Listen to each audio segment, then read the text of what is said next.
je pense qu'il y a lieu aujourd'hui de taire certaines démarches judiciaires afin de privilégier la justice. Parce que le judiciaire n'est pas toujours la justice, mon cher ami. En 1966, le maréchal Mobutu a pendu de gens là, à la place Pongabi, oui. Aujourd'hui stade de martyr. C'était après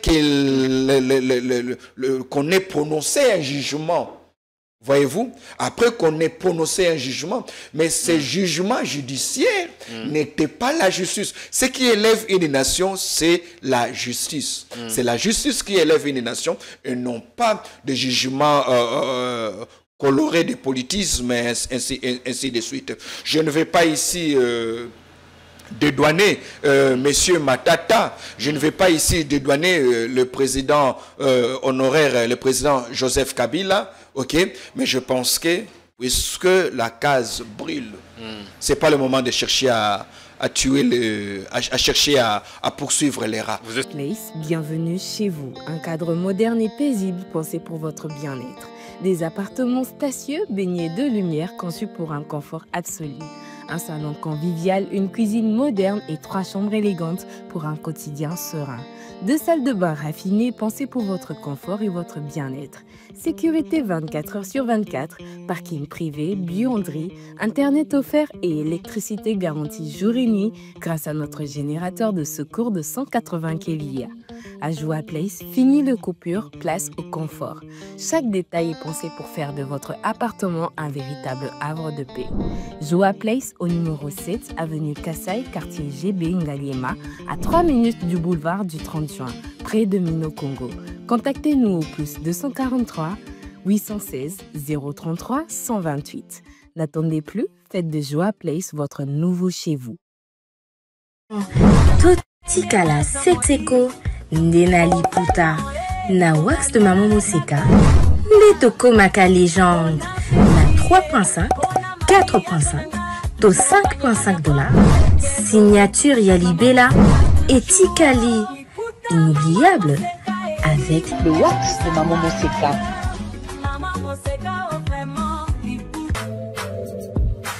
Pour un mariage chic, élégant et de haut standing, voici la salle Continental House Funa. Pour toute conférence, anniversaire, mariage et d'autres cérémonies inoubliables, c'est dans notre salle de fête qui répond aux normes internationales. La magnifique salle Continental House Funa dispose d'une capacité de 500 invités et met à votre disposition la sonorisation, la décoration, bref, tout ce qu'il vous faut pour une nouvelle expérience dans la célébration de vos événements historiques. L'hôtel Continental House Funa dispose en outre d'un service et du matériel de qualité et de haut de gamme. Nous sommes sous l'unité des Premières rues, avenue des Charpentiers, numéro 1444, référence hôpital Achichi. Contactez-nous au plus 243 98 21 05 741 et réalisez vos rêves avec Salle Continental House Funa. Coucou, je suis Tendela, ambassadrice des chaises d'or. Fini les événements avec des chaises qui ne ressemblent à rien. Fini les fêtes ou le deuil avec des chaises qui ne nous honorent pas. Fini les décorations avec des chaises de l'humiliation. Venez vous procurer les plus belles chaises de la capitale à petit prix.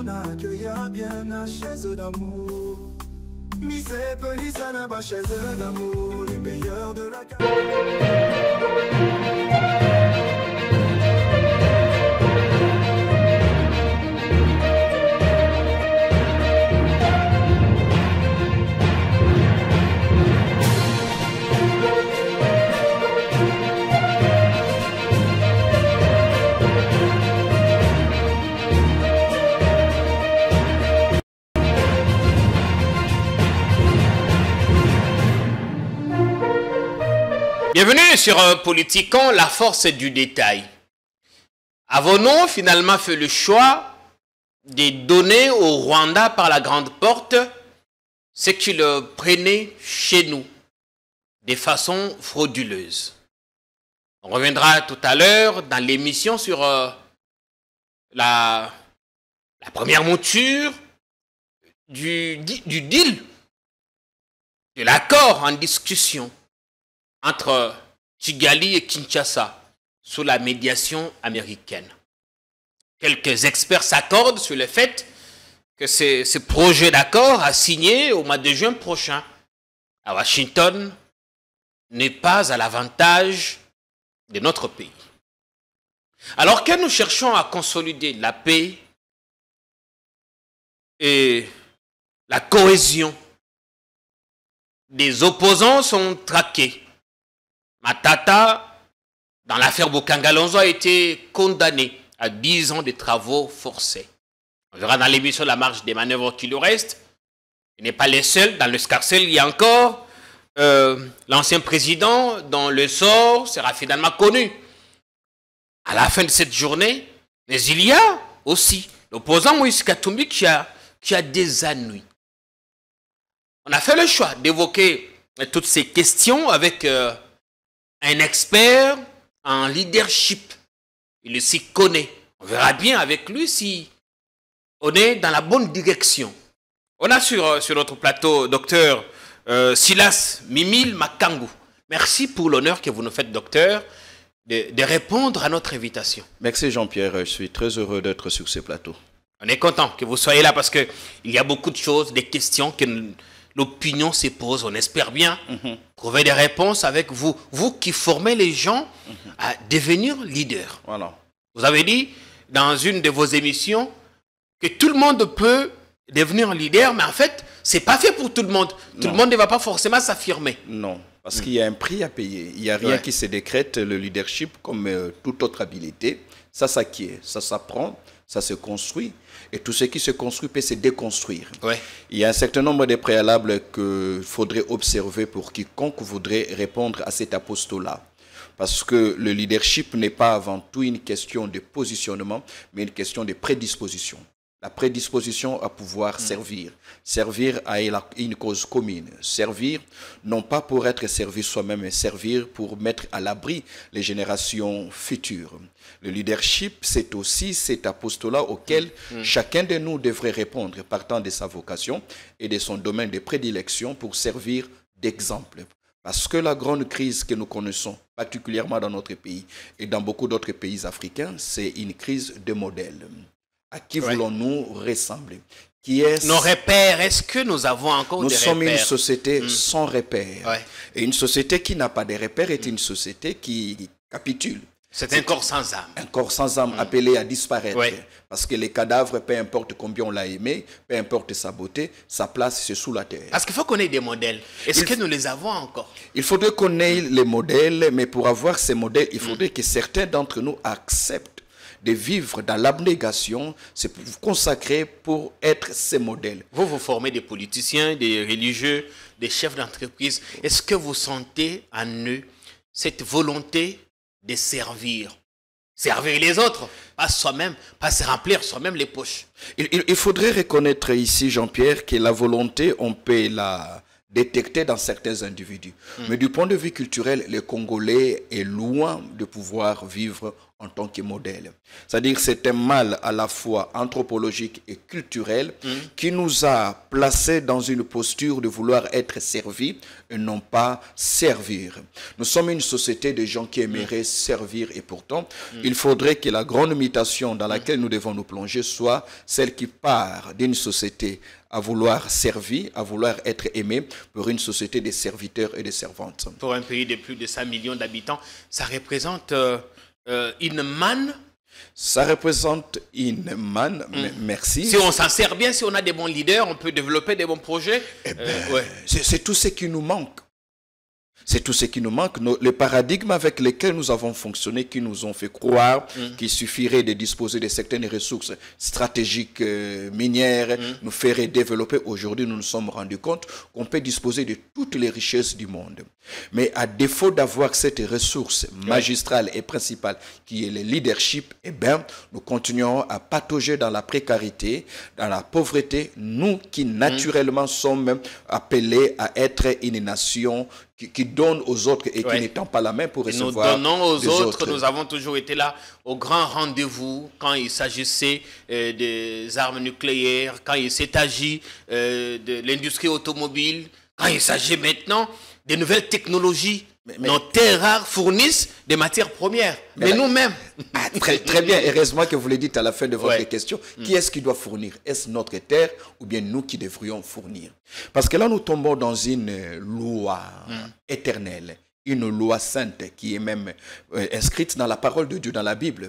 À celui qui n'a pas, on arrachera et on donnera à celui qui a. Ah, c'est ce qu'on va voir avec le Rwanda. Voilà, c'est-à-dire lorsque vous ne savez pas, je ne voudrais pas les dire comme c'est là, mais malheureusement, je suis impuissant de les constater. Lorsque vous disposez des ressources que vous ne savez pas transformer, que vous ne savez pas extraire, parce que Jean-Pierre, l'on dit d'un peuple qu'il est intelligent lorsqu'il a l'intelligence de ses ressources et de son environnement. Un peuple n'est pas réputé intelligent au regard du nombre de diplômes qu'il a glanés. Ah, on a tellement de docteurs à thèse maintenant. Il est intelligent parce qu'il a la maîtrise de son environnement et la maîtrise de ses ressources. La capacité à détecter ses ressources, à les identifier, à les extraire, à les transformer, à les échanger pour qu'avec les bénéfices, il puisse développer son territoire et mettre à l'abri les générations à venir. Belle entrée en matière, docteur. On a besoin de vous, on a des questions à vous poser. Parce que, comme on a dit, vous êtes expert en leadership. Vous formez des politiques, des religieux, des chefs d'entreprise. Et en ce moment, vous préparez une session de formation, masterclass, qui commence quand? Qui commence déjà ce jeudi 22... Demain, donc. Demain, jeudi 22 mai, et qui se termine le vendredi 23 mai à partir de 17h jusqu'à 20h. Une masterclass au Silkin Village, vers le rond-point Sosimat, ouverte spécialement aux chefs d'entreprise, aux hommes politiques, aux hommes d'affaires, aux religieux, aux leaders d'opinion comme vous tous qui avez la responsabilité sociologique de pouvoir être à la tête de la masse, vous tous qui êtes porteurs de la lumière, il est important pour nous de savoir c'est quoi le leadership, comment répondre à cette vocation, mais aussi nous parlons de leadership et stratégie parce que la plus grande vocation pour un leader, c'est de prendre des décisions. Prendre des décisions qui ne mettent pas en danger l'avenir. Voilà pourquoi nous parlons d'un leadership stratégique. Éviter les décisions qui semblent bonnes aujourd'hui, mais qui, à moyen et à long terme, vont s'avérer être des décisions dangereuses. Je vous donnerai rapidement l'exemple. Nous sommes en 1973. Lorsque le monde fait face à la crise du pétrole, certains économistes ont conseillé au maréchal Mobutu que pour régler cette situation face à laquelle se confrontaient les Zaïre de l'époque, il fallait procéder à la zarianisation. Solution qui a été applaudie à l'époque, solution qui a été acceptée par tous les experts, mais plus tard, lorsque Mobutu échange avec le président Nelson Mandela, Mandela posera la question à Mobutu, quelles sont les erreurs que je ne vais pas commettre? Parmi les erreurs que Mobutu va évoquer comme ayant été commises par son régime, il dit c'était la zarianisation. Donc, le leadership stratégique consiste à prendre une décision qui soit bonne aujourd'hui, mais aussi demain. Et pour cela, le leader doit avoir un regard global. Un regard qui transcende le contexte. Quelles conditions pour assister à cette masterclass? Ça a l'air intéressant. Les conditions, il suffit juste de contacter les numéros affichés. Est-ce qu'on peut voir l'affiche? Oui, l'affiche. Donc, vous prenez votre réservation, appelez ces numéros, faites votre réservation. À la fin, il y a une certification. Mais il y a aussi la possibilité d'entrer en contact avec beaucoup d'autres leaders avec qui vous partagez le même fardeau. Celui d'être un des moteurs, si pas acteur, du changement pour lequel nous prions tous. Il est grand temps de ne pas prier pour des choses que nous sommes capables de faire. Maintenant, le temps est de se lancer dans le fleuve de l'action, en servant d'exemple ou de modèle aux autres. Parfait. Merci bien, docteur Silas. Mais avec votre regard d'expert, quand vous regardez les dernières décisions prises par l'hôtel de ville de Kinshasa, rien que dans le secteur de la circulation routière. le premier document qui a fuité sur la circulation selon le dernier numéro de la plaque d'immatriculation. Finalement, on a démenti, on est revenu à autre chose. On a dit non, désormais, il faudrait pour rouler. Enfin, on a interdit aux remorques, aux véhicules qui ont plus de 20 tonnes, des véhicules de livraison, des marchandises et tout ça grume, de circuler avant 22h et après 5h juste. Mais ce matin, il y a une vidéo qui va circuler, qui va défiler, vous allez le voir. Les véhicules qui livrent et tout ça. Ce matin, cette vidéo a été filmée par moi-même sur une des artères de Kinshasa. Quand vous regardez la manière dont la ville est gérée en ce moment, on va remonter au niveau du pays, mais commençons d'abord par là où nous vivons nous tous. C'est vrai, le Congo n'est pas seulement Kinshasa, qui représente à peine 10 000 km². Qu'est-ce que vous vous dites? C'est vrai, le Congo n'est pas Kinshasa, mais Kinshasa est le miroir du Congo. Je dirais même Kinshasa est la vitrine, voulais-je dire, du Congo. Et ce qui se passe à Kinshasa inquiète plus d'un. Ce qui se passe à Kinshasa révèle les faiblesses même de l'État congolais, pour ne pas parler du gouvernement provincial de Kinshasa. Parce que les routes dans un État qui se respecte sont le premier moyen par lequel on entre en contact avec le sérieux d'un État. Les routes sont censées parler, être éloquentes et non pas muettes. Or, aujourd'hui, nos routes, non pas seulement qu'elles ont été muettes pendant longtemps, sans signalisation, mais aujourd'hui, ces routes nous parlent. Mais qu'est-ce que ces routes nous disent? Ces routes nous renvoient au visage notre incapacité à gérer cette métropole, la ville de Kinshasa. Nous envoyons un message aux visiteurs, aux touristes qui arrivent. La première impression qu'ils ont de nos routes relève de notre manque de sérieux. Manque de sérieux, notre léthargie, notre... excusez-moi, notre imbécilité collective, si je peux emprunter les mots du professeur. Nous tous, chacun a sa responsabilité. C'est-à-dire chacun a sa responsabilité, mais aussi on peut constater combien le gouvernement provincial s'essouffle quant à prendre des décisions sérieuses. Parce qu'en moins de 7 mois, on a plus ou moins 4 décisions qu'on a essayé de prendre et qui malheureusement toutes ont été infertiles. On dirige à tâtons.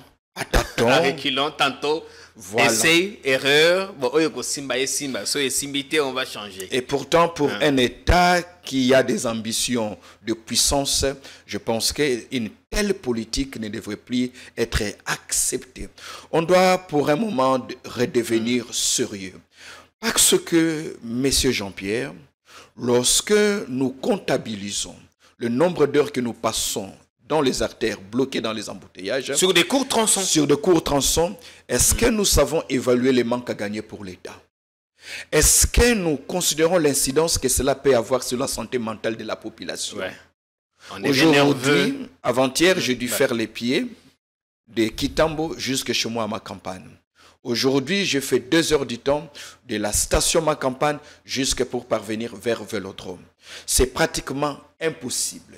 Alors, si je dois aller me tenir devant les étudiants pour les enseigner, après avoir été longtemps asphyxié dans le stress à cause de ces embouteillages, je pense que nous ne sommes pas une ville qui avance, mais plutôt une ville qui recule. Et même quand on est parent, quand on rentre le soir après une longue journée de travail, dans ces conditions-là, on est nerveux. Tout ça, ça affecte, y compris nos familles. Ça affecte, ça devient une question de la santé publique. Je pense que si le gouvernement, l'Assemblée provinciale était quelque peu sérieuse, on aurait quand même, sans pour autant vouloir faire du mal, mais une interpellation. Et moi, c'est ce qui me choque. C'est-à-dire... Personne n'en parle là-bas. Personne n'en parle, personne n'en parle. Je me rappelle même... En novembre, je vis le président de la République descendre à Kitambo magasin un samedi. J'étais à l'étranger, je vis les images. Mais après, rien n'a changé. Et pourtant, si on devait laisser le président de la République descendre sur le terrain, ça serait parce qu'on est sûr qu'après sa descente, une solution serait trouvée. Mais rien n'est arrivé. Et là, on est en face d'un vide. On ne sait même pas qu'il y a urgence, qu'il y a des autorités qui se préoccupent à trouver des solutions aux maux qui rongent la société. Il y a quelques efforts. Notre société se meurt, il faut le dire. Notre société se meurt, il faut avoir l'audace de faire les bilans de nos faiblesses. Quand je l'ai dit, ce n'est pas parce que on veut faire de la politique, parce que la société n'est pas que politique. Ah, je ne voulais pas, je ne vous ai peut-être pas présenté complètement, parce que vous n'êtes pas politicien, vous n'êtes pas politique, vous. Je suis apolitique, mais je suis apôtre du bon sens. Ouais. Je suis défenseur du bon sens. Je suis fan du savoir et de l'intelligence. Devenir une société intelligente devrait quelquefois nous amener à débattre sans coloration politique. Évidemment. Bien sûr, et là, c'est fait autour de nous, c'est de la politique. C'est de la politique. Tout ce que vous êtes, ce que vous n'êtes pas membre d'un parti politique avec une carte. Voilà. Et ici, nous essayons dans la mesure du possible d'apporter notre pierre de contribution. Il faudrait que nous soyons rigoureux envers nous-mêmes. Nous devons être sévères envers nous-mêmes. Et cette légèreté avec laquelle nous nous plaignons montre que nous sommes en train de nous déshumaniser. Les hommes normaux ne tolèrent pas ce qu'on voit aujourd'hui à Kinshasa. Il fallait normalement qu'il y ait des têtes qui tombent. Des têtes devaient tomber. Si des têtes ne tombaient pas, mais néanmoins, on voudrait quand même voir qu'il y a des interpellations, des réunions à gauche et à droite. Pourquoi? Parce que on est en train de tenter des solutions, ça ne tient pas. Or, les désordres qui règnent dans nos artères prouvent à suffisance qu'il y a une absence de l'autorité de l'État. Bien. Est-ce que nous avons-nous encore une assemblée provinciale dans cette ville? Avons-nous encore des députés? Les députés de cette législature, j'avoue que je n'en connais pas plus de 3. Ah, ça nous rappelle la dernière législature. Il y avait quand même des Mike Moukébaï qui arrivaient quand même, autant que possible, à faire du bruit. Bon, pour l'instant, on assiste impuissant. La société se désintègre sous nos pieds, nos regards impuissants, on regarde, on n'a pas un autre choix. Et on devait se remettre en cause nous-mêmes. Sommes-nous encore des hommes au vrai sens du mot? À quoi servent nos têtes? Est-ce juste pour décorer nos corps ou bien nos têtes sont réellement ces centres d'information pour la transformation de la société? Voilà. Alors, si ça ne va pas à l'hôtel de ville, ça va plutôt bien au niveau de l'appareil judiciaire, parce que on va parler avec la Cour constitutionnelle. Mais avant ça, je voudrais qu'on revienne sur la question du deal américain. On va parler évidemment de l'affaire Matata, la dernière marge des manœuvres qui lui reste, Kabila et tout ça. Mais nous-mêmes d'abord, le deal avec le Rwanda sous la médiation américaine. Nous attendons tous la signature probable qui pourrait intervenir au mois de juin.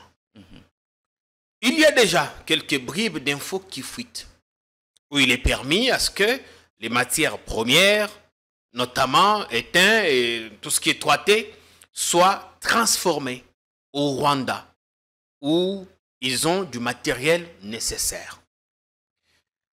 Mais au-delà de ça, d'autres experts craignent que finalement ce deal ne soit pas l'avantage de la RDC, que l'on signe tête courbée, mains et pieds liés. Docteur, vous qui enseignez le leadership, dites-nous, quelle attitude devront avoir les négociateurs de la RDC qui sont à Washington? Mais d'abord, le regard global que vous portez sur cet accord. Je voudrais tout modestement vous rappeler que je suis aussi docteur en politique internationale. Ok, merci, ça tombe bien. Spécialiste des questions liées à la géopolitique et à la géostratégie. Ouais. Il est important de rappeler à l'opinion un fait. C'est que la cohabitation entre États est régie par une loi. C'est la loi du plus fort.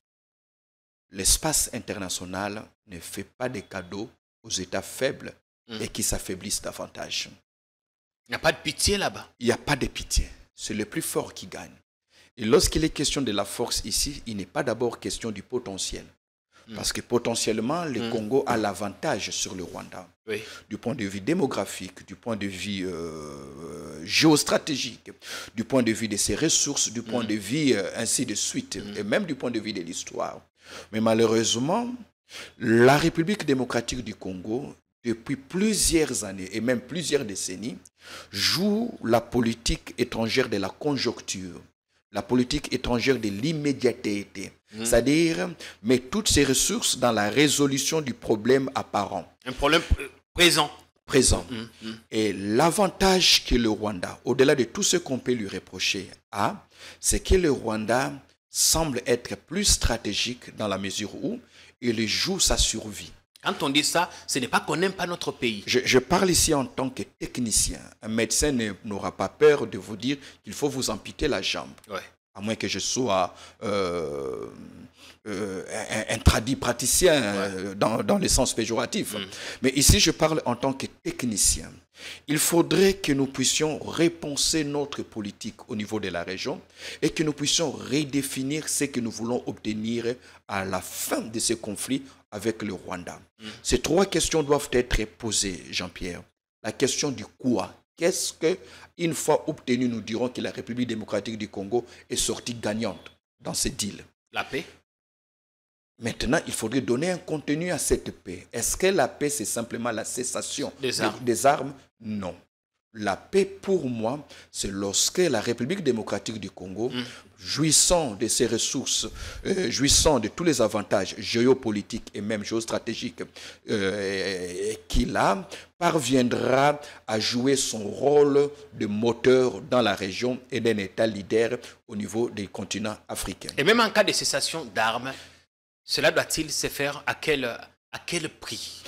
Ben écoutez, pour un État qui se respecte, je pense que nous ne devons pas avoir honte d'accepter de perdre une bataille, nous affûter nos armes pour remporter et gagner finalement la guerre. Cette guerre qui est un ensemble de plusieurs segments, plusieurs batailles. Et ça fait 30 ans que ça dure, Ça fait docteur 30 Silas. ans que ça dure parce que justement, parce que ça fait 30 ans que nous n'avons pas voulu analyser les véritables problèmes. Nous n'avons pas voulu pendant 30 ans analyser, faire le bilan de nos faiblesses. Parce que depuis 30 ans, nous n'avons pas voulu définir une politique étrangère qui soit propre à nous. Politique étrangère, malheureusement, qui nous a fait défaut depuis notre accession à l'indépendance, à la souveraineté internationale. La République démocratique du Congo, hier Congo, Zaïre, RDC aujourd'hui, n'a jamais défini ce que doit être sa politique étrangère. Lorsque le Zaïre de Mobutu a été pendant un moment fort, il ne l'a pas été fort par le génie de Mobutu, il a été fort parce qu'il y avait un cahier de charge qu'on lui avait soumis. C'était une politique étrangère par procuration, c'est-à-dire les Occidentaux ayant un agenda. Ils nous ont fait jouer un rôle à qui on a donné un rôle. Maintenant, c'est à nous de définir ce rôle-là. Mais dans ce que nous faisons, vous dites on est dans l'immédiateté, on est dans la conjoncture, après rien de ce qui s'inscrit dans la durée. Parce que rien ne s'inscrit dans la durée à telle enseigne que même aujourd'hui, notre narratif ne tourne qu'autour du Rwanda et pourtant nous sommes entourés de 8 autres pays voisins dont chacun constitue pour nous potentiellement un partenaire, mais aussi une menace. Donc nous ne devons pas tomber dans les pièges de tout définir, de tout colorer en fonction du Rwanda qui demain pour une raison, pour une autre, pourrait se fragiliser sans nous. Donc il faudrait que nous puissions nous élever, prendre de la hauteur dans notre stratégie pour élaborer au finish ce que nous voulons obtenir. On parlait justement de ça, ce que nous voulons obtenir. Voilà. C'est quoi selon vous? Ce que nous voulons obtenir, c'est d'abord ramener la paix dans l'étendue du territoire national. Remettre à l'État sa fonctionnalité pour pouvoir exercer son autorité sur l'intégrité du territoire national. Aujourd'hui, nous avons plus de 216 groupes armés qui sévissent sur le territoire national. Ça, c'est très dangereux. On ne peut pas atteindre nos ambitions en tant qu'État voué à une vocation de puissance si nous continuons à laisser ces poches de territoire occupées par des groupuscules armés. Certains sont des groupes d'autodéfense parce qu'ils estiment qu'à tel coin l'État n'existe pas. Alors nous allons. Est-ce que pour ça a-t-on besoin d'un accord avec le Rwanda? Pour ça, nous n'avons pas besoin d'un accord avec le Rwanda. Pour ça, nous avons besoin de nous débarrasser de tout ce qui peut nous servir de pesanteur, comme le Rwanda aujourd'hui. Okay. Mais l'accord avec le Rwanda doit être bien pensé. Pour que ce que nous allons décider ne puisse pas avantager le Rwanda et amputer le Congo d'un certain nombre d'avantages qui lui reviennent naturellement. Et pour ça, il faudrait que nos analyses soient à la fois holistiques, je dirais stratégiques, pour ne pas voir que l'aspect diplomatique, mais aussi considérer l'aspect militaire et l'aspect politique. C'est là où il y a la nécessité de pouvoir consolider cette cohésion nationale. Risque-t-on de donner au Rwanda par la grande porte ce qu'il a toujours pris par la fenêtre? Mais justement parce que le Rwanda a été prévoyant, déjà le fait d'aller vers les États-Unis d'Amérique n'est pas un avantage pour nous. Je pense que si nous avions... c'est pas un avantage pour nous, d'autant plus que le rôle que le Rwanda est en train de jouer aujourd'hui en tant que gendarme dans la sous-région, c'est un rôle qui lui a été assigné. C'est un rôle qui lui a été assigné par les Américains. Donc, je ne vois pas les États-Unis d'Amérique aujourd'hui démanteler ces systèmes rwandais qu'ils ont eux-mêmes conçus pour les donner à la République démocratique du Congo. Mais ils ont en même temps besoin de nos terres rares. Ils ont en même temps besoin de nos terres rares, mais à quel prix? Nous ne devons pas ici tout donner juste pour mettre fin à ce conflit avec le petit Rwanda. Petit entre guillemets parce qu'en géopolitique, les petits États n'existent pas. On ne va pas faire le culte de la grandeur en terre de la superficie. L'histoire des nations depuis l'Antiquité nous montre que même des États petits en superficie ont eu à faire du mal aux grands États. Alors, nous n'allons pas tout dilapider, nous n'allons pas tout donner aux États-Unis d'Amérique pour résoudre le conflit avec le Rwanda. Parce que demain, si jamais nous allons en conflit déclaré avec l'Angola, avec l'Ouganda, qu'allons-nous donner? Donc, nous devons nous rassurer il faut vraiment de la prudence. Voyez-vous, est-ce qu'il y a possibilité de mettre fin à ces conflits? Oui. Est-ce que la voie diplomatique est la voie appropriée? Je ne cesserai de le dire. Oui, parce que sur le plan militaire, la République démocratique du Congo ne dispose pas d'un appareil militaire capable de mener cette campagne militaire aujourd'hui et de ramener la paix sur le territoire national. Là, nous avons encore un sérieux problème. Mais il faudrait aussi que lorsque nous allons négocier sur le plan diplomatique, que nous puissions intervenir notre génie, c'est-à-dire notre génie à la fois intellectuel et spirituel, pour ne pas donner au Rwanda aujourd'hui ce qui demain pourrait nous servir pour faire valoir notre puissance face aux autres États. Vous avez dit quelque chose d'important, n'est pas tout donner. Non. Parce que ça peut servir de mauvais exemples à d'autres voisins encombrants. Le Rwanda n'est pas... Ils peuvent se dire, mais tiens, mais si le Rwanda a obtenu ça, nous aussi nous pouvons. Surtout que le Rwanda n'est pas le voisin le plus dangereux. Ah, il n'est pas le plus dangereux? Non. L'Angola serait 2 fois, 3 fois plus dangereux que le Rwanda. Voyez-vous, le Rwanda est le voisin le plus soutenu, le plus bruyant, le plus dérangeur, le plus bavard. Mais du point de vue stratégique, il n'est pas plus dangereux que l'Angola. Et en termes de frontières, on partage beaucoup plus de kilomètres de frontières. Vous voyez, pour avoir Bunagana, le Rwanda, Bunagana, le Rwanda était obligé de passer par l'Ouganda. Alors que l'Angola peut nous déstabiliser Congo central, Bandundu, les Kasaï et même le Grand Katanga. Alors, ça serait très dangereux pour nous d'hypothéquer nos ressources juste pour mettre fin au conflit avec le Rwanda. Mais le Rwanda s'y connaît très bien dans la manipulation. Travailler par exemple sur des experts, ainsi de suite. Comment s'assurer que les négociateurs de la RDC qui iront là-bas ne voient pas la nécessité de protéger un pouvoir? Parce que vous avez dit, pour les leaders, il ne faut pas rester dans l'immédiateté. Non, non. Mais voir il faut penser le long terme. Le long terme, justement. Et pour ça, il faut faire un bon casting. Il faudrait faire une différence entre les savoirs et le patriotisme. Qu'est-ce que ça signifie? Quelqu'un pourrait dire, je suis prêt à me battre pour le Congo. Mais il ne faudrait pas seulement vouloir se battre pour le Congo, il faudrait savoir se battre. Il faudrait un certain degré de technicité. C'est-à-dire que ceux qui vont discuter en faveur du Congo soient suffisamment équipés intellectuellement, politiquement, moralement, diplomatiquement, pour ne pas prendre des décisions qui seraient bonnes aujourd'hui et qui demain trahiraient. Parce qu'un État ne se conjugue pas dans l'immédiateté. Un État se conjugue dans le long terme. L'expérience a prouvé que par le passé, on a signé certains accords qu'on a peut-être regrettés par la suite. Parce qu'aujourd'hui, même ce que le Rwanda fait, l'Ouganda fait aujourd'hui, c'est aussi en conséquence conséquence de ce que les Zaïre de Mobutu avaient fait pendant un... On nous a fait jouer un rôle, mais on ne nous a pas empêché de subir les conséquences de ce rôle-là. Donc nous devons être un État stratège. Un État comme la République démocratique du Congo, avec autant de voisins, tous composés, tous avec un profil d'instabilité, parce que tous ces États, aucun d'entre eux n'est politiquement et économiquement stable. Je pense que pour la République démocratique du Congo, nous devons nous mettre d'accord sur un point.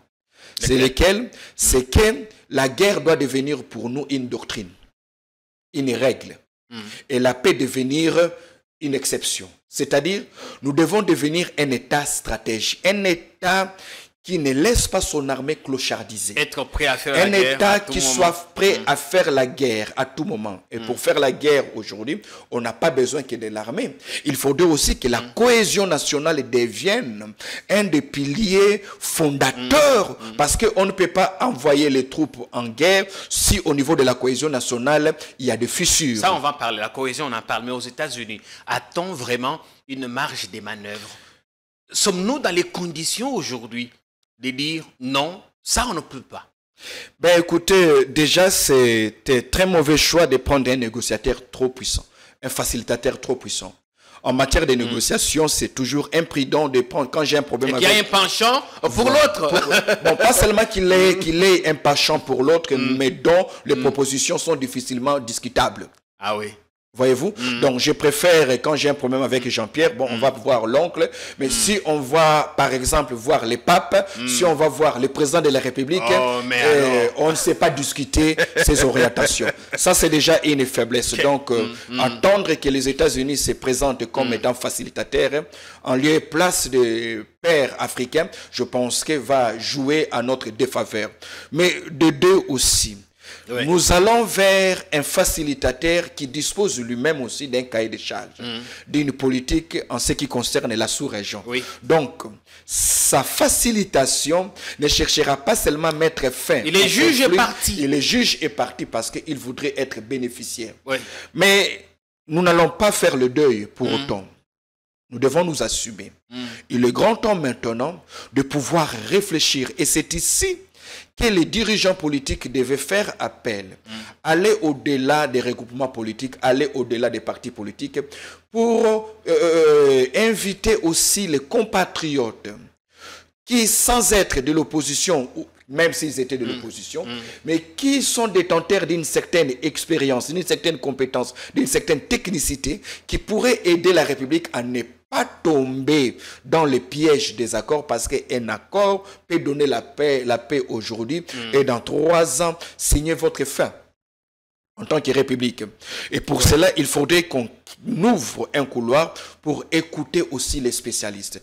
Il est quand même aberrant pour un conflit qui a duré longtemps, que ce conflit ne soit géré que par les politiques, entre guillemets, alors que c'est notre existence. Qui ont même prouvé leur limites. Leurs limites aussi. Okay? Leurs limites, parce que cette proximité avec certaines réalités a créé des problèmes avec l'RCCité, d'où il faudrait aussi prendre les gens qui regardent les choses d'une certaine distance, qui pourraient émettre des...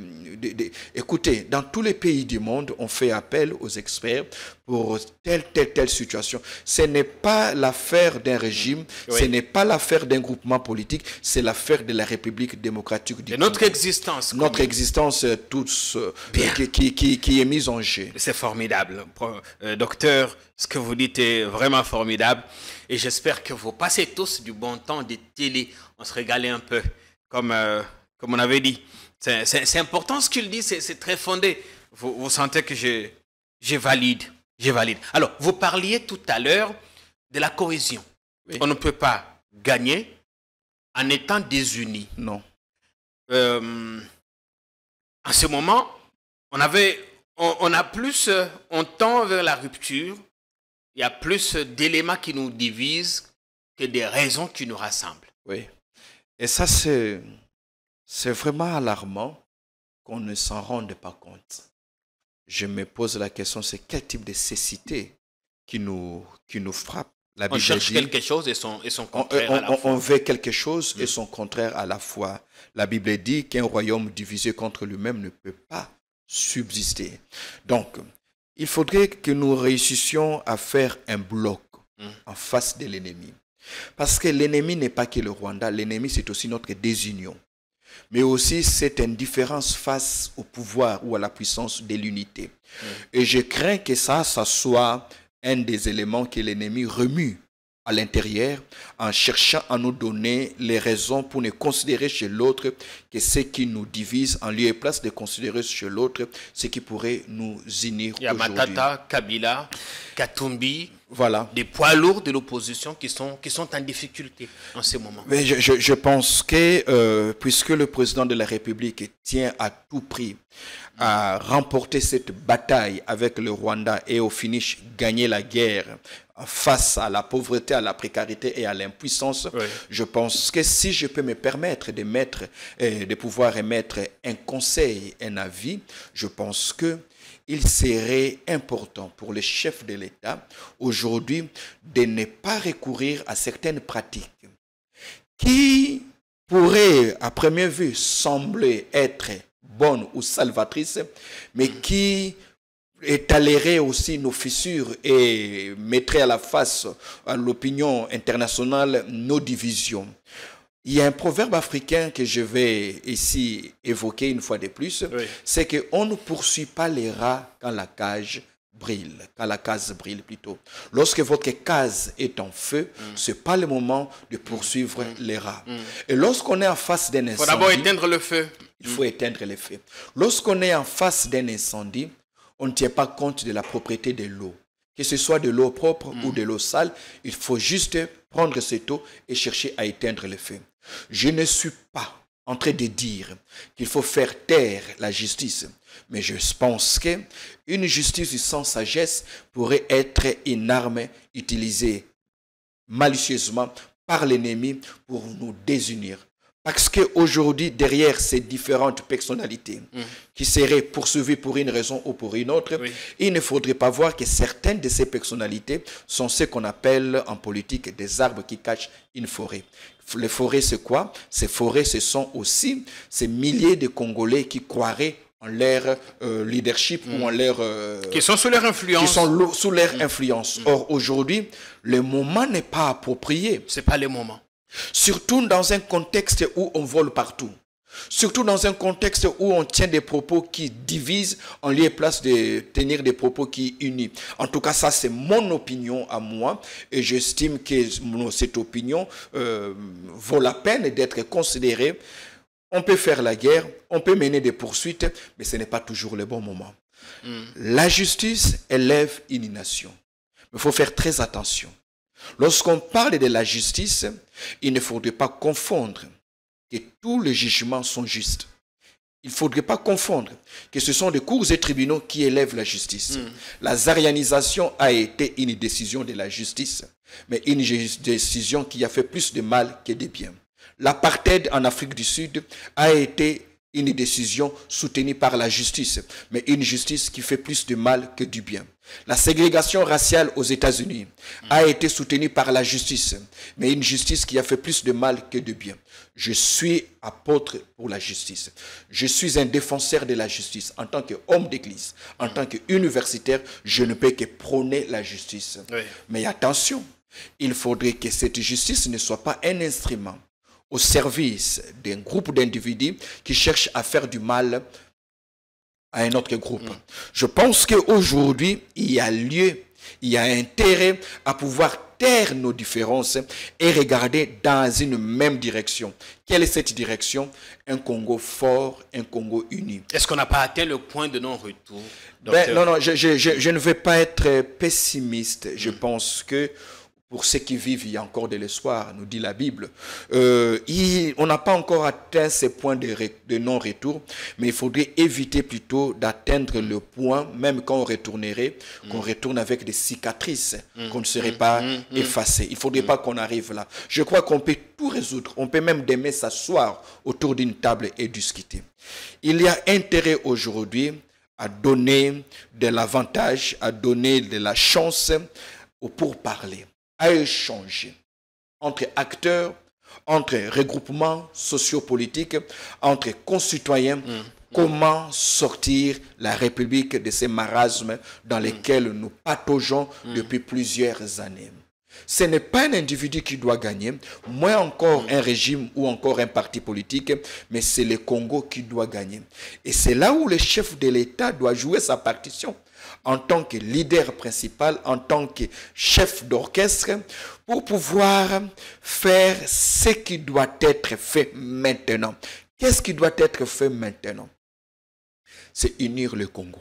S'il intervient maintenant, ne risque-t-on pas de dire qu'il s'est immiscé dans le fonctionnement de la justice, qu'il y a ingérence écoutez, la politique sur les judiciaires? Je n'aimerais pas aller dans de telles conclusions, mais néanmoins, je me dis, si ça vaut la peine que ces choses soient traitées aujourd'hui.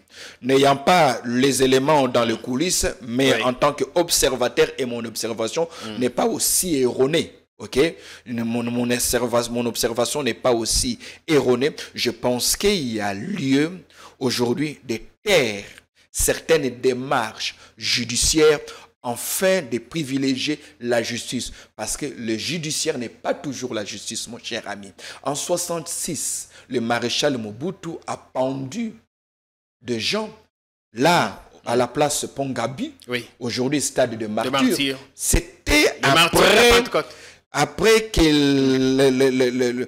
qu'on ait prononcé un jugement. Voyez-vous, après qu'on ait prononcé un jugement, mais ce jugement judiciaire n'était pas la justice. Ce qui élève une nation, c'est la justice. C'est la justice qui élève une nation et non pas de jugement coloré de politisme, ainsi de suite. Je ne vais pas ici dédouaner Monsieur Matata. Je ne vais pas ici dédouaner le président honoraire, le président Joseph Kabila. Ok, mais je pense que puisque la case brûle, c'est pas le moment de chercher à tuer à chercher à poursuivre les rats. Vous essayez de dire non, Monsieur le Président, ce n'est pas le moment. C'est pas le moment. D'arrêter Kabila. Non. De traquer Matata. De laisser Katumbi en exil, leur place. C'est ici. Bon, écoutez, vous mettez peut-être le curseur sur ces illustres personnalités de la République, mais je pense que cette justice pour laquelle je suis en train de prêcher ce matin, c'est cette justice de grands Congolais, mais aussi des petits Congolais. Oui, il y a également des anonymes. Des anonymes, ainsi de suite. C'est-à-dire éviter tout ce qui frustre, éviter tout ce qui divise, éviter tout ce qui disqualifie, éviter tout ce qui rejette, mettre en place un narratif qui oblige les uns et les autres à comprendre que nous nous battons pour la République démocratique du Congo. C'est notre survie existentielle qui est en danger. Et pour ça, on a besoin de toutes les intelligences. On a besoin de toutes les compétences. On a besoin de toutes les expériences. Voyez-vous? Donc ici, il faut voir la République au-delà de l'union sacrée. Il faut voir la République au-delà du PPRD. Il faut voir la République au-delà des partis politiques. Il faudrait voir la République dans ses composantes individuelles, c'est-à-dire ces 100 millions de Congolais, que chacun apporte son savoir-faire, que chacun apporte de sa passion pour libérer le Congo. Nous avons trop souffert.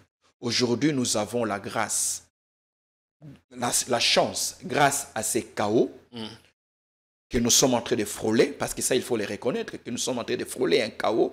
Le dire n'est pas être alarmiste.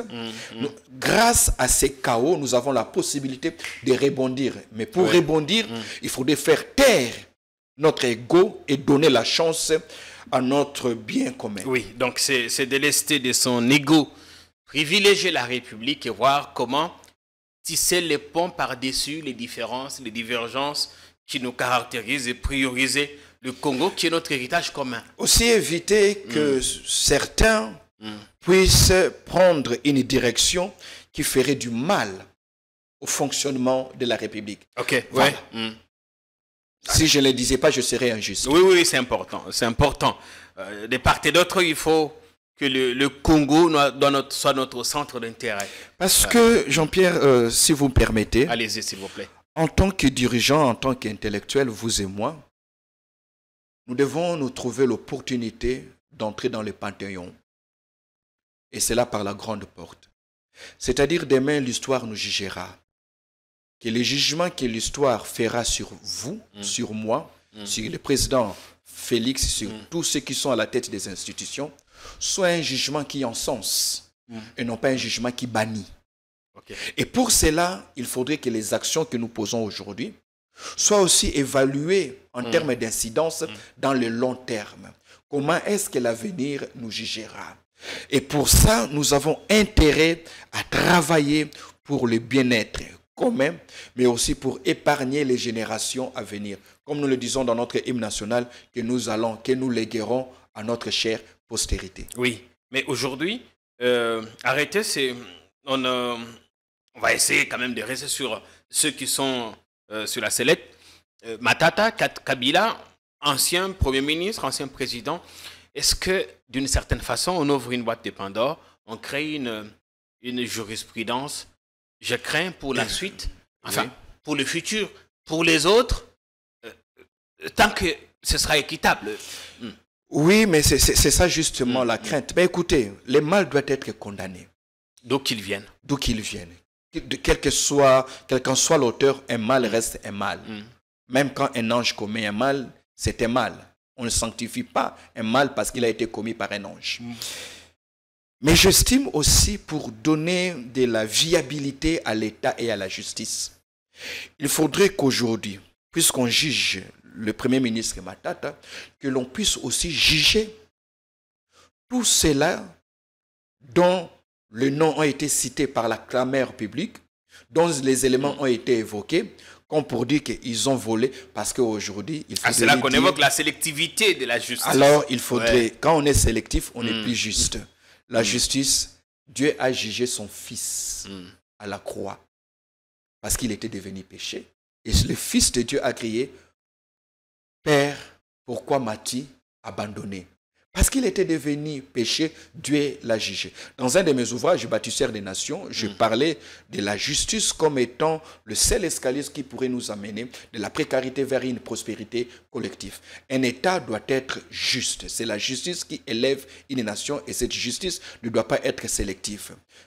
Si on a fait le choix de juger Matata, on doit juger tout le monde. Juger tout cela. On doit juger tout le monde. Parce qu'il y a également des projets qui ont été lancés depuis 2019 jusqu'à ces jours. Soit ils n'ont jamais vu le jour, soit ils ont commencé mais ne sont jamais allés jusqu'à la fin. Ben écoutez, c'est justement ce qu'il faudrait éviter.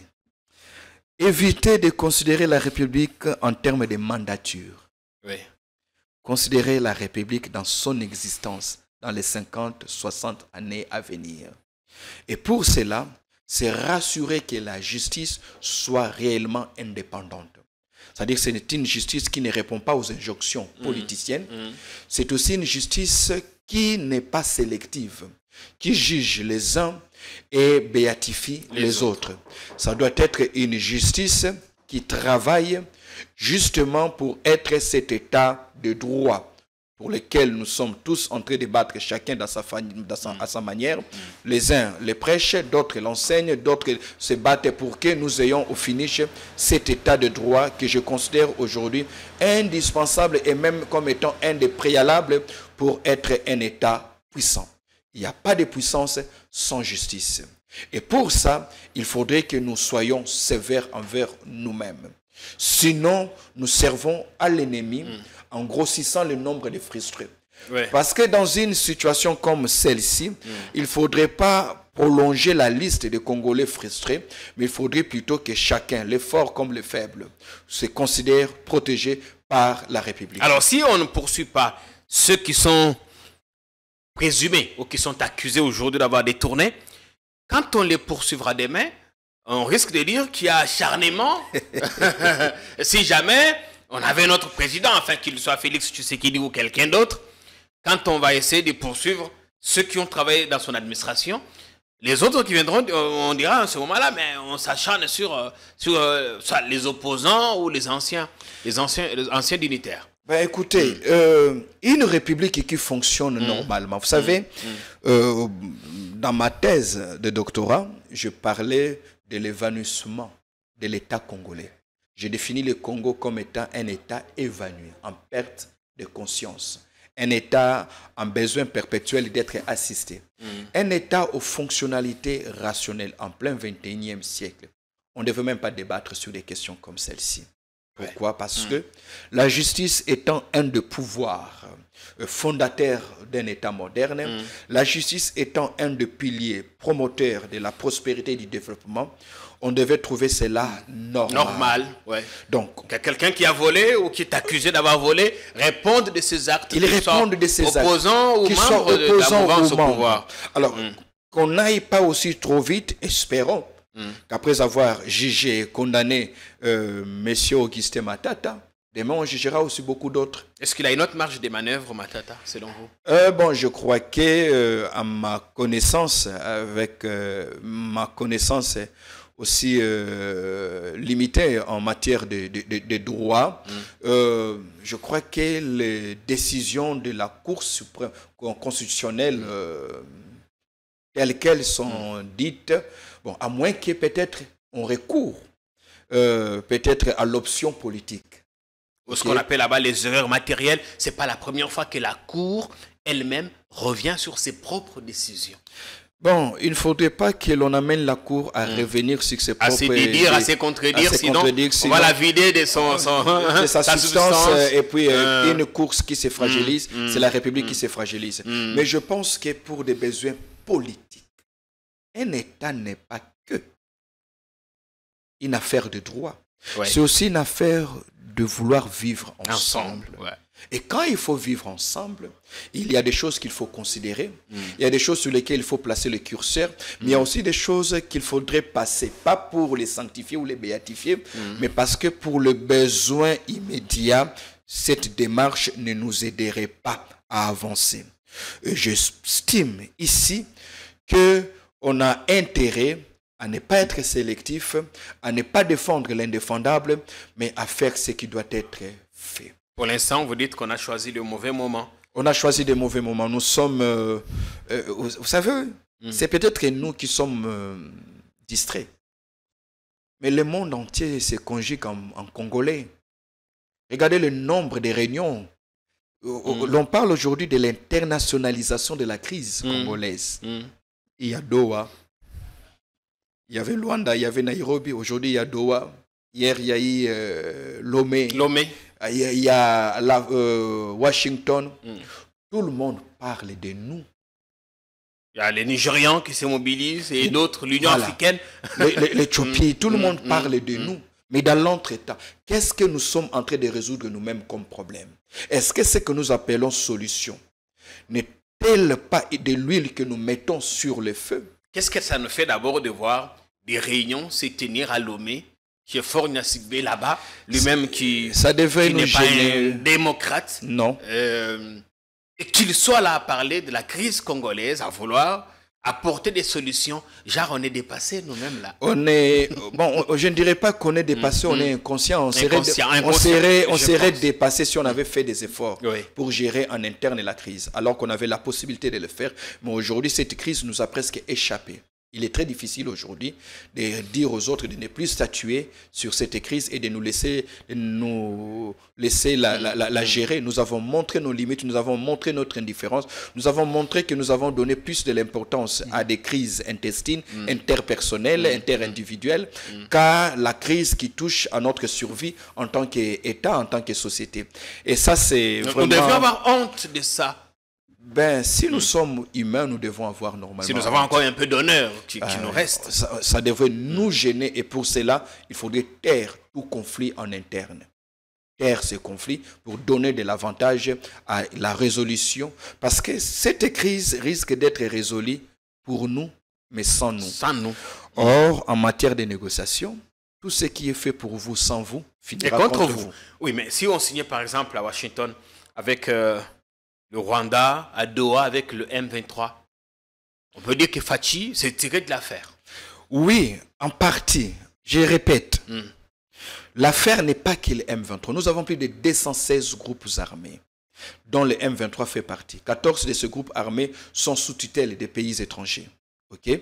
Donc 204, 205 autres groupes armés sont d'origine congolaise. Des Maïmaï. Des Maïmaï, ils sont partout, des Mobondo, ainsi de suite. Ouais. Sans parler du banditisme urbain qui règne aujourd'hui à Kinshasa. Partout, Donc, sur le pays. voilà. Le pays. Donc, vous remarquerez ici, il faudrait éviter au président de la République de considérer la fin d'une bataille comme étant la fin de la guerre. Cette guerre, il faut la fractionner. Il y a une fraction avec les M23, il y a une fraction qui doit gérer le conflit avec le Rwanda, il y a une fraction qui doit tenir compte du banditisme urbain dans les grandes villes, il y a une fraction qui doit tenir compte de Mobondo à l'ouest de la République, il y a une fraction avec le groupe Maïmaï, ainsi de suite. Mais il y a aussi une fraction contre la désunion. Il y a aussi une fraction contre la culture du vol, qui aujourd'hui commence à devenir presque identitaire à l'homme politique congolais. Tout ça, ce sont des choses contre lesquelles nous devons nous battre. Et ça, ce ne sont pas des batailles qu'un gouvernement, lui seul, pourra livrer et remporter si ce gouvernement ne parvient pas à impliquer la population, la République tout entière dans cette bataille. Or, pour impliquer la République tout entière, il faudrait taire tout discours qui divise. Docteur. Oui. Ah oui, allez-y, parce que j'allais vous dire, la réalisation ne fait signe qu'on a fini. Il y a tellement de choses à dire. Je vous en prie. Vous êtes pertinent, profond, vous avez des choses. Je vous en prie. On aimerait bien avoir d'autres numéros. Mais pour l'instant, on vous accorde une minute, une toute petite minute. Oui. Vous allez regarder la caméra en face de vous. Adressez-vous à tous ceux, aux décideurs, à ceux qui sont dans l'opposition, à ceux qui sont dans la rébellion, à tous ceux qui auront la chance de vous regarder sur notre antenne. Une république a comme richesse son élite. L'élite d'un État, son leadership, représente les plafonds de cette république ou de cette société. Si on améliore l'élite, on améliore la société tout entière. Mon appel cet avant-midi va dans la direction de tous ceux qui ont une parcelle d'autorité, tous ceux qui exercent le pouvoir, que ce soit dans le monde séculier, dans le monde politique, dans le monde des affaires. Il est important que nous changions notre façon de fonctionner. Le paradigme avec lequel nous avons évolué ont montré leurs limites. On ne devient pas autorité, on ne devient pas à la tête d'une institution pour se servir, mais c'est plutôt pour servir. Créons une république des serviteurs. Créons une république de l'honneur. Créons une république où le travail devient une loi, une doctrine. Créons une république où les meilleurs d'entre nous doivent être à la tête et les moyens doivent être servis par les meilleurs. Créons une république où il fait beau vivre. Une république du savoir-être, du savoir-avoir et du faire savoir. Créons une république où le mal est diabolisé et le bien est acclamé. Créons une république où l'on cherche à faire mieux que ceux qui ont été avant nous pour mettre à l'abri ceux qui viendront après nous. La république n'a pas commencé avec nous, elle ne doit pas finir avec nous. Le plus gros échec que nous devons éviter, c'est que nos parents se réveillent demain et disent « nous n'avons pas fait mieux que eux alors que nous disposons de plus de ressources que eux ». Il est grand temps que le Congo devienne cette nation stratège, cette nation qui dispose d'un appareil sécuritaire et militaire qui crée de la dissuasion auprès des États voisins, mais auprès de tout autre État. Que l'État de par, la République démocratique du Congo, de par sa situation géostratégique, assume sa vocation naturelle, celle d'être l'État lumière, l'État qui dirige. Et pour ça, il faudrait que nous redevenions des hommes, que les médias fassent son travail, que les églises prêchent ce qui doit être prêché, que les politiques assument leur rôle comme de véritables apôtres et que les universités donnent à l'État des hommes suffisamment formés et des hommes achevés. Voilà ce que je dirais. Je continue à croire en la République, je continue à croire en l'avenir et je continue à croire que nous allons léguer à notre postérité une république meilleure que ce que nous avons hérité de nos pères. Ça a été un grand plaisir, mon cher ami Jean-Pierre. Merci bien, docteur Silas Mimile Makango. Merci pour l'honneur que vous nous avez fait de venir vers nous. C'est nous qui sommes plutôt honorés d'être acceptés. Merci à vous. Merci au public pour le temps que vous avez pris à nous regarder. Vous vous êtes régalés, vous avez passé du bon temps de télé. N'oubliez pas de faire de chaque jour qui s'offre à vous une occasion de faire un pas de plus dans l'excellence. Ne l'oubliez pas. Faites-le tant que vous le pouvez. Portez-vous bien. À très vite.